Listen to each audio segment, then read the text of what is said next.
ಪಾಕಿಸ್ತಾನ ನೂತನ ರಾಷ್ಟ್ರೀಯ ಭದ್ರತಾ ಸಲಹೆಗಾರರನ್ನು ನೇಮಕ ಮಾಡಿದೆ. ಗಡ್ಡಕ್ಕೆ ಬೆಂಕಿ ಬಿದ್ದಾಗ ಬಾವಿ ತೋಡೋದು ಅಂತಾರಲ್ಲ, ಅದು ಇದೇ ಇದು.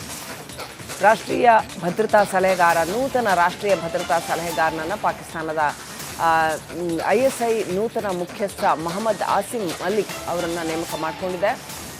ಯುದ್ಧದ ಸಂದರ್ಭದಲ್ಲಿ ನೂತನ ರಾಷ್ಟ್ರೀಯ ಭದ್ರತಾ ಸಲಹೆಗಾರನನ್ನು ನೇಮಕ ಮಾಡಿಕೊಂಡಿದೆ ಪಾಕಿಸ್ತಾನ. ಪಾಕಿಸ್ತಾನದ ISI ನೂತನ ಮುಖ್ಯಸ್ಥ ಮೊಹಮ್ಮದ್ ಆಸಿಫ್ ಅವರನ್ನು ಕೂಡ ನೇಮಕ ಮಾಡಿಕೊಳ್ಳಲಾಗಿದೆ.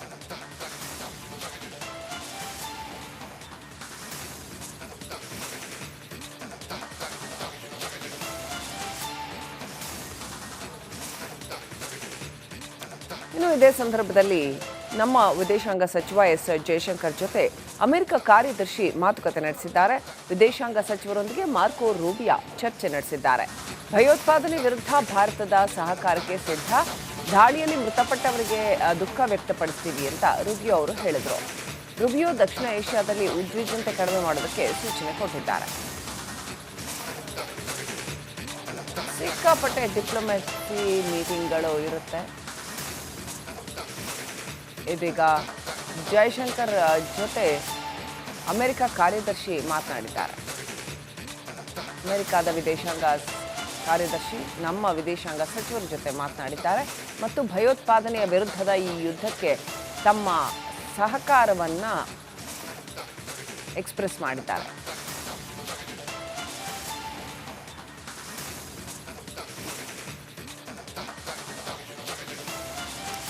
ಪಾಕ್ಗೆ ಕೇಂದ್ರ ಸರ್ಕಾರ ಪಾಠ ಕಲಿಸಬೇಕು, ಕೇಂದ್ರ ಸರ್ಕಾರದ ಜೊತೆ ನಾವು ಇರ್ತೀವಿ ಅಂತ ಮೈಸೂರಿನಲ್ಲಿ MLC ಡಾಕ್ಟರ್ ಯತೀಂದ್ರ ಹೇಳಿಕೆ ಕೊಟ್ಟಿದ್ದಾರೆ. ಕಾಂಗ್ರೆಸ್ ಹಾಗೂ CM ಕೂಡ ಹೇಳಿದ್ದಾರೆ, ನಾವು ಈ ವಿಚಾರದಲ್ಲಿ ಕೇಂದ್ರ ಸರ್ಕಾರದ ಜೊತೆ ಇರ್ತೀವಿ ಅಂತ ಯತೀಂದ್ರ ಸಿದ್ದರಾಮಯ್ಯ ಹೇಳಿಕೆ ಕೊಟ್ಟಿದ್ದಾರೆ.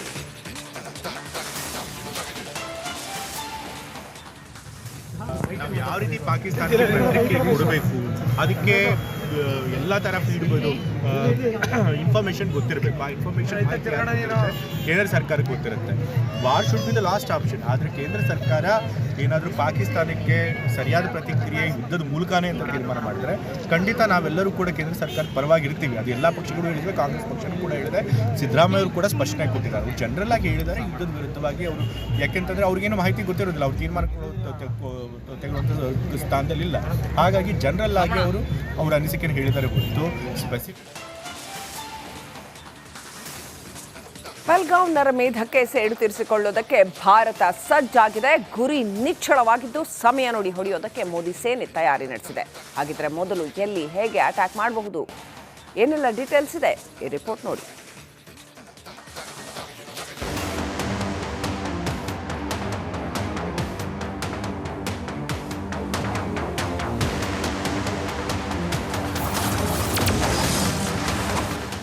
ಪಾಕಿಸ್ತಾನ ಮಟ್ಟ ಹಾಕಲು ಭಾರತ ಸಜ್ಜು.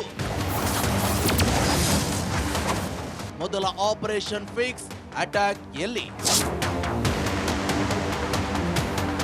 ಪಹಲ್ಗಾಮ್ ದಾಳಿಯ ಪ್ರತೀಕಾರಕ್ಕೆ ಭಾರತದ ಸೇನೆ ಸಜ್ಜಾಗಿದೆ. ಟಾರ್ಗೆಟ್ ಫಿಕ್ಸ್ ಆಗಿದ್ದು ಸಮಯ ಕೂಡ ನಿಗದಿಯಾಗಿದೆ. ಮಿಸೈಲ್ ಗನ್ ಹಿಡಿದು ಹೊಡೆಯೋದಷ್ಟೇ ಬಾಕಿ ಇದೆ. ಸೇಡು ಮಾತ್ರ ಮಿಸ್ ಆಗಲ್ಲ, ಕಾದು ಹೊಡೆಯೋದಷ್ಟೇ ಸೇನೆ ತಂತ್ರವಾಗಿದೆ. ಹೀಗಾಗಿ ಪ್ರಧಾನಿ ಮೋದಿ ಸಾಲು ಸಾಲು ಮೀಟಿಂಗ್ ಮಾಡ್ತಿದ್ದಾರೆ. ಮೊದಲ ಆಪರೇಷನ್ ಫಿಕ್ಸ್, ಅಟ್ಯಾಕ್ ಎಲ್ಲಿ ಎಂಬುದು ಮಾತ್ರ ತಿಳಿಯಬೇಕಿದೆ.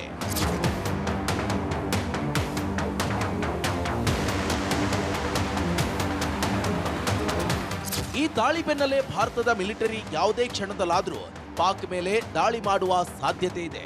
ಹೀಗಾಗಿ ಭಾರತದ ಪ್ರಧಾನಿಯ ಈ ನಿರ್ಧಾರ ಕೇಳಿ ಪಾಕ್ಗೆ ನಡುಕ ಶುರುವಾಗಿದೆ. ಭಾರತವು ಮುಂದಿನ 24ರಿಂದ 36 ಗಂಟೆಗಳಲ್ಲಿ ತನ್ನ ವಿರುದ್ಧ ಮಿಲಿಟರಿ ಕ್ರಮ ಕೈಗೊಳ್ಳಲು ಯೋಚಿಸುತ್ತಿದೆ ಅಂತ ಪಾಕಿಸ್ತಾನ ಬಾಯ್ ಬಡ್ಕೊಳ್ತಿದೆ.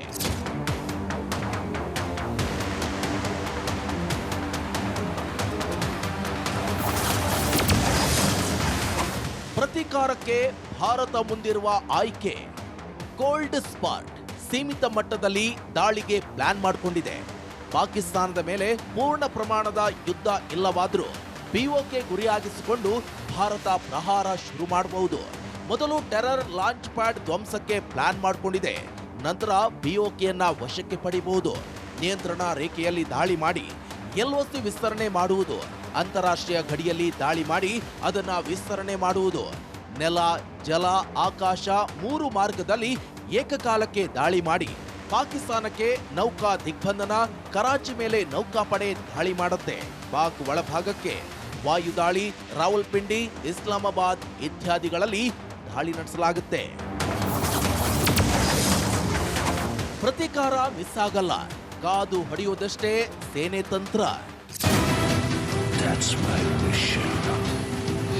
That's my promise. I'll find you.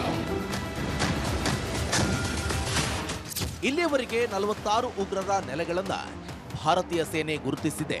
ಇನ್ನು ಭಾರತದ ಟಾರ್ಗೆಟ್ ಗೊತ್ತಾಗ್ತಿದ್ದಂತೆಯೇ ಪಾಕ್ ಸೇನೆ ಉಗ್ರರ ನೆಲೆಯಿಂದ ಬೇರೆಡೆಗೆ ಶಿಫ್ಟ್ ಮಾಡಿದೆ. ಹೀಗಾಗಿಯೇ ಪಾಕ್ ಬಚ್ಚಿಟ್ಟಿರುವ ಉಗ್ರರ ಸ್ಥಳಗಳ ಮೇಲೆ ದಾಳಿಯ ಸಾಧ್ಯತೆ ಹೆಚ್ಚಿದೆ. ಎಲ್ಲ ಉಗ್ರರ ನೆಲೆ ಪತ್ತೆ ಹಚ್ಚುವ ಕೆಲಸವನ್ನ ಸೇನೆ ಮಾಡ್ತಾ ಇದೆ. ಮುಂದಿನ 24ರಿಂದ 36 ಗಂಟೆಯಲ್ಲಿ ಸೇನೆ ದಾಳಿ ಸಾಧ್ಯತೆ ಇದೆ. News desk, republic Kannada.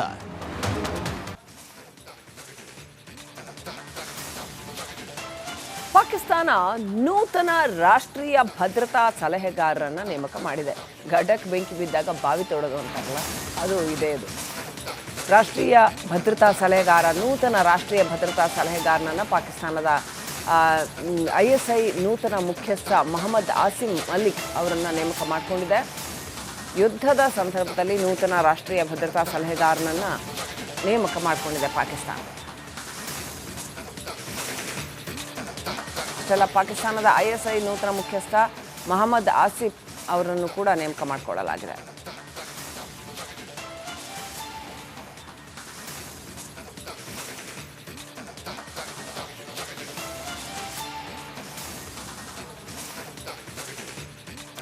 ಇನ್ನು ಇದೇ ಸಂದರ್ಭದಲ್ಲಿ ನಮ್ಮ ವಿದೇಶಾಂಗ ಸಚಿವ ಎಸ್ ಜಯಶಂಕರ್ ಜೊತೆ ಅಮೆರಿಕ ಕಾರ್ಯದರ್ಶಿ ಮಾತುಕತೆ ನಡೆಸಿದ್ದಾರೆ. ವಿದೇಶಾಂಗ ಸಚಿವರೊಂದಿಗೆ ಮಾರ್ಕೋ ರೂಬಿಯಾ ಚರ್ಚೆ ನಡೆಸಿದ್ದಾರೆ. ಭಯೋತ್ಪಾದನೆ ವಿರುದ್ಧ ಭಾರತದ ಸಹಕಾರಕ್ಕೆ ಸಿದ್ಧ, ದಾಳಿಯಲ್ಲಿ ಮೃತಪಟ್ಟವರಿಗೆ ದುಃಖ ವ್ಯಕ್ತಪಡಿಸ್ತೀವಿ ಅಂತ ರೂಬಿಯೋ ಅವರು ಹೇಳಿದರು. ರೂಬಿಯೋ ದಕ್ಷಿಣ ಏಷ್ಯಾದಲ್ಲಿ ಉದ್ವಿಗ್ನತೆ ಕಡಿಮೆ ಮಾಡೋದಕ್ಕೆ ಸೂಚನೆ ಕೊಟ್ಟಿದ್ದಾರೆ. ಸಿಕ್ಕಾಪಟ್ಟೆ ಡಿಪ್ಲೊಮೆಸಿ ಮೀಟಿಂಗ್ಗಳು ಇರುತ್ತೆ. ಇದೀಗ ಜಯಶಂಕರ್ ಜೊತೆ ಅಮೆರಿಕ ಕಾರ್ಯದರ್ಶಿ ಮಾತನಾಡಿದ್ದಾರೆ. ಅಮೆರಿಕದ ವಿದೇಶಾಂಗ ಕಾರ್ಯದರ್ಶಿ ನಮ್ಮ ವಿದೇಶಾಂಗ ಸಚಿವರ ಜೊತೆ ಮಾತನಾಡಿದ್ದಾರೆ ಮತ್ತು ಭಯೋತ್ಪಾದನೆಯ ವಿರುದ್ಧದ ಈ ಯುದ್ಧಕ್ಕೆ ತಮ್ಮ ಸಹಕಾರವನ್ನು ಎಕ್ಸ್ಪ್ರೆಸ್ ಮಾಡಿದ್ದಾರೆ.